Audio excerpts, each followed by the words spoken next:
எங்களுக்கு லாரினாலும் ஒண்ணுதான், மேடனாலும் ஒண்ணுதான், தரை என்றாலும் ஒன்றுதான், பெரிய நாற்காலி என்றாலும் ஒன்றுதான். உழைக்கிறவனுக்கு எல்லாம் ஒன்று. சொகுசா இருக்கிறவனுக்கு தான் எனக்கு பிளாஸ்டிக் சேரா, நான் கம்பீரமா ராஜ சிம்மாசனத்தை தான் உட்காருவோம்மா, எனக்கு அது என் மயிருக்கு சமம். அப்படிப்பட்ட சொகுசு பேர் வழி அல்ல நாங்கள். இதே இடத்துல இந்த லாரி கூட கிடைக்கலன்னா எதையாவது ஒரு கட்டையை தூக்கி போட்டு மேலே ஏறி நின்று பேசிட்டு போயிருப்பேன். இப்ப நீ குனிஞ்சே பழக்கப்பட்டவர், ஒன்றும் பிரச்சனை இல்லை. நாஞ்சில் சம்பத் மாதிரி துப்புனா கூட தொடச்சுப்ப, ஏன் மற்றவன் தொடக்கணும்? நீ மகாராஜா சேர்ல உட்காந்தான்னா எனக்கு பிளாஸ்டிக் சேரே போதும். We are not accept this. This is discrimination. ஒரு பட்டியல் சமூகத்துக்காரரை சட்டம் என்ன சொல்லுதுன்னா, என்னை பார்க்கும்போது அப்படி பார்த்தீங்கன்னு வச்சிங்களேன், நான் என்ன நம்மளை ஒரு மலத்தை பார்க்குற மாதிரி பார்க்குறாரு, ஏதோ ஒரு இழிவான பொருளை பார்க்குற மாதிரி பார்க்குறாரு, நான் உணர்ந்தாலே தவறு, உங்க மேலே நான் கம்ப்ளைண்ட் கொடுக்கலாம். அந்த அளவுக்கு நுணுக்கமான சட்டம் இது. எனக்கு பிளாஸ்டிக் சேர் எனக்கு கீழே உட்கார சொன்னாலும் நான் உட்காந்துருன்றாரு. ஏன் உட்காரணும்?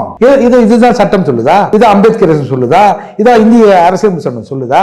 சட்டத்தின் முன்னால் எல்லாரும் சமம் தானே. இது என்னன்னு எனக்கு ஒன்றும் புரியல. எல்லா மக்களையும் அடிமைப்படுத்தணும் அப்படின்ற எண்ணம் தானே.